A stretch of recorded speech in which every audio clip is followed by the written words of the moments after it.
Que Dieu vous bénisse. Nous remercions encore le Seigneur en ce jour à l'école des disciples de Front. Aujourd'hui, nous sommes encore dans notre troisième séance. Et la fois passée, nous avons vu la différence entre le chrétien et le disciple.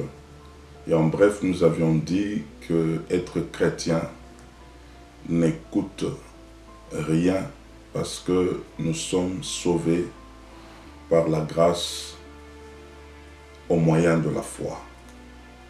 Et aujourd'hui, nous voulons aborder une autre dimension de choses parce que nous avions dit qu'être disciple, il faut payer le prix.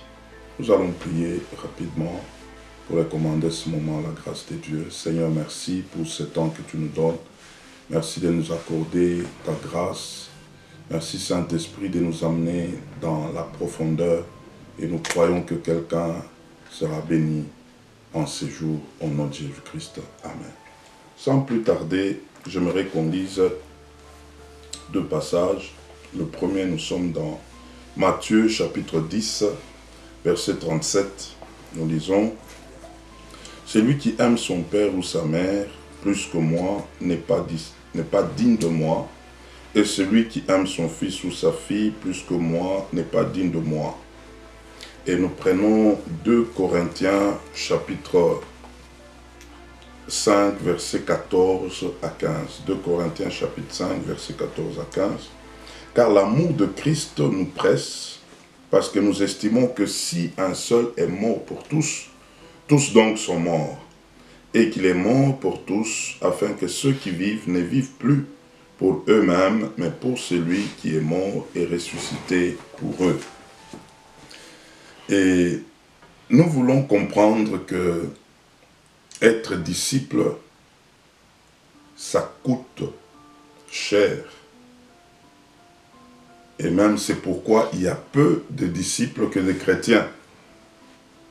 Et aujourd'hui, nous voulons voir le premier prix à payer en tant que disciple de Front.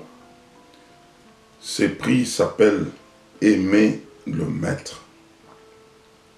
Aimer le Maître, l'amour. Jésus s'adresse ici dans Matthieu 10, il s'adresse aux parents et aux enfants par rapport à l'amour. Il dit, s'il y a des parents qui aiment leurs enfants plus que lui, ils ne sont pas dignes de lui. Et si les enfants aiment leurs parents plus que lui, ils ne sont pas non plus dignes de lui.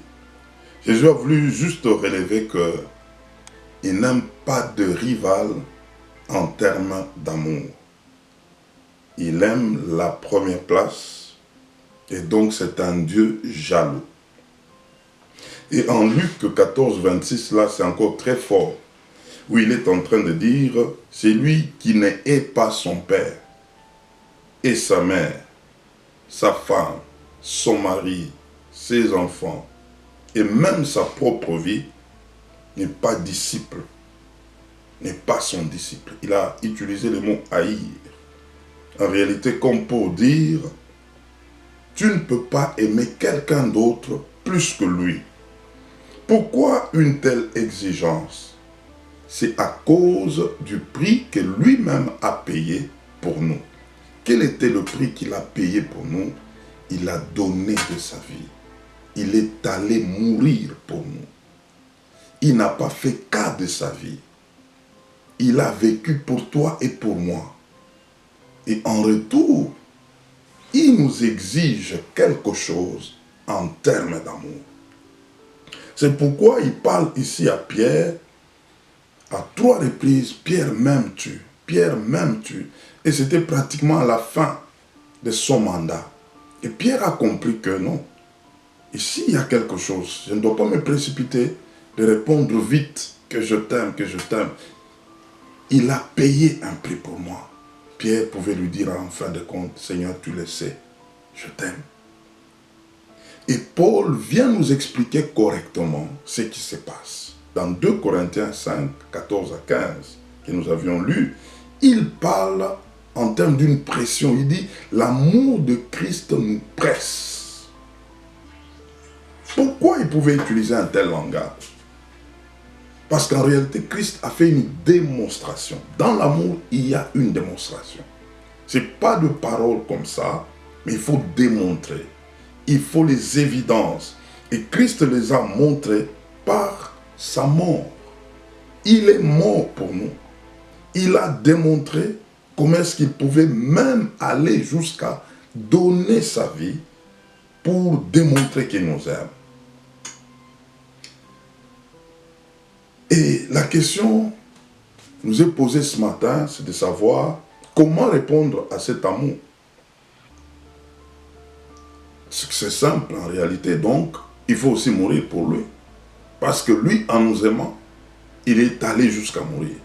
Et donc si nous voulons démontrer aussi que nous l'aimons, nous devons être prêts aussi à mourir pour lui.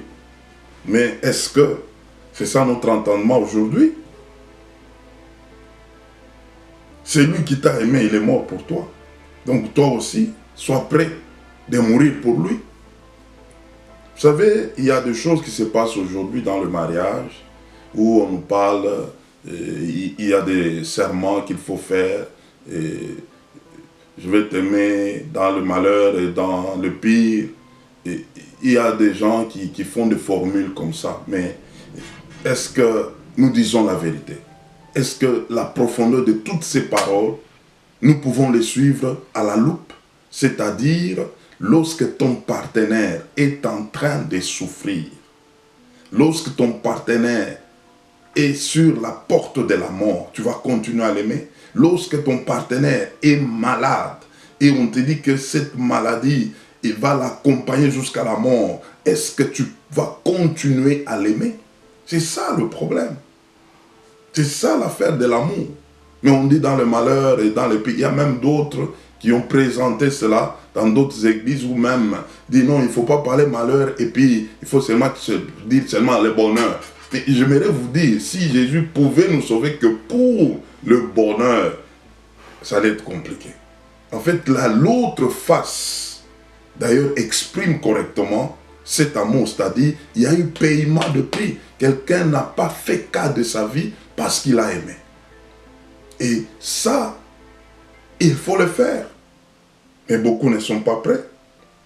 Beaucoup ne sont pas prêts. C'est pourquoi quand tu dis à un homme comme ça, est-ce que tu peux aimer ta femme jusqu'à la mort? Il dit non, non, moi je ne suis pas Jésus.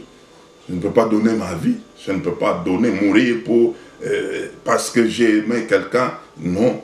Mais en réalité, c'est ce que Jésus a démontré pour nous aimer. Et c'est pourquoi j'aimerais qu'on comprenne quelque chose ce matin. Entre Jésus et Pierre et Jésus et Jean. L'apôtre Jean, la Bible présente, et lui-même le dit souvent, quand il veut parler de lui par rapport à Jésus, il dit le disciple que Jésus aimait. C'est comme ça qu'il se définissait. C'est que Jésus aimait beaucoup Jean et même les autres disciples les savaient. Et il pouvait même passer quelquefois par Jean pour que Jean parle à Jésus. Et Jean pouvait se coucher sur le ventre de Jésus pendant que tout le monde est tout autour de lui. Mais la Bible nous démontre que Pierre, lui, aimait Jésus. Jésus aimait Jean, Pierre aimait Jésus. Et Jésus a laissé la responsabilité de l'Église à Pierre et non à Jean. Il est facile d'aimer quelqu'un, mais découvrir que l'on t'aime, c'est un problème. Dans l'amour, quelqu'un peut se dire, moi je donne le meilleur de moi-même pour l'autre. Est-ce que c'est comme ça que l'autre le perçoit? C'est comme ça que l'autre le porte. L'autre peut dire, je suis avec toi, je marche avec toi. Est-ce que la dimension de l'amour que tu as pour l'autre est la même? Jésus est Dieu, c'est pourquoi il avait vu entre Jean et Pierre. Lui aimait Jean, mais la portion d'amour de Jean pour lui, par rapport à la portion d'amour de Pierre pour lui, Jésus a trouvé que Pierre aimait plus. Et c'est comme ça que Jésus pouvait dire à Pierre, Pierre paie mes brebis. Pierre aimait. Et malgré que Jésus aimait Jean, Jésus ne pouvait pas donner cette responsabilité à Jean. J'aimerais te poser une question par rapport au couple. Entre toi et ta femme, qui aime l'autre le plus? Est-ce qu'on s'est déjà posé cette question? Est-ce qu'on peut comprendre la dimension de cette question? Parce que dans l'amour, il y a un prix à payer. Le chrétien veut qu'on l'aime et qu'on continue à l'aimer. Il réclame l'amour de Dieu, mais le disciple est en dette d'amour parce qu'il a compris que la personne avec laquelle il fait l'affaire, la personne a déjà démontré son amour pour elle. Et donc, lui est en position de dette. Il se bat comment répondre à cet amour. Mais le chrétien, lui, il est là en train d'attendre toujours. Si Dieu ne fait pas, si Dieu ne répond pas, si Dieu, ça c'est les chrétiens. D'ailleurs, si je ne vois pas clair, d'ailleurs, si ça ne marche pas, d'ailleurs, si ça ne bouge pas, je vais arrêter. Ça c'est les chrétiens. Il n'a pas compris l'amour de Dieu. On comprend l'amour de Dieu par la révélation.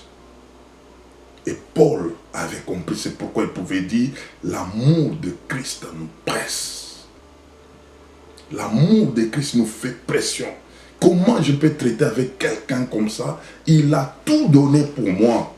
Est-ce que tu vas te mettre, tu seras à l'aise, continuer à demander encore des choses, continuer à te plaindre auprès de cette personne? Il a donné déjà plus que l'argent, plus que l'or. Qu'est-ce que tu attends encore de cette personne qui continue toujours à donner, à faire? Là, on n'a pas compris l'amour. Et beaucoup n'ont pas compris aujourd'hui. C'est pourquoi nous avons des chrétiens plaintifs, des chrétiens rétrogrades, je ne sais pas, il y a des termes, des chrétiens qui renouvellent leur engagement chaque année. Des chrétiens, il est là, il dit non, en tout cas ici, j'ai donné des ultimatums. Quand il ne fait pas, s'il ne fait pas, j'ai donné déjà un délai. Sinon, vous ne me verrez plus. Il n'a pas compris. Il n'a pas compris l'amour. Pas du tout. Le chrétien a toute une liste de choses qu'il attend que Dieu fasse. Mais le disciple a des défis à accomplir pour répondre à l'amour. Ça, c'est la différence. Le disciple se préoccupe pour Dieu à cause de ce que Dieu a fait pour lui. Mais le chrétien se préoccupe de sa vie, attendant que Dieu fasse encore. Oh, ce matin, je vais m'arrêter par là. Es-tu chrétien ou es-tu disciple? Déjà, tu commences à voir l'éclairage. La manière dont tu abordes ta vie chrétienne peut déjà te définir avec ce que nous venons de voir aujourd'hui. Que Dieu vous bénisse. Nous voulons dire, Seigneur, aide-nous. Si tu te vois chrétien, demande la grâce de Dieu pour que tu sois disciple.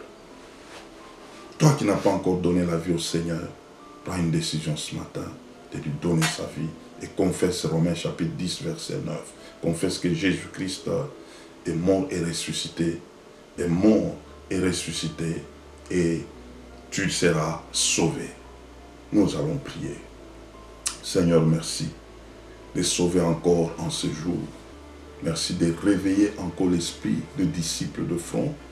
Merci d'amener des chrétiens à devenir des disciples à travers ces enseignements. Merci Seigneur, au nom de Jésus-Christ. Amen.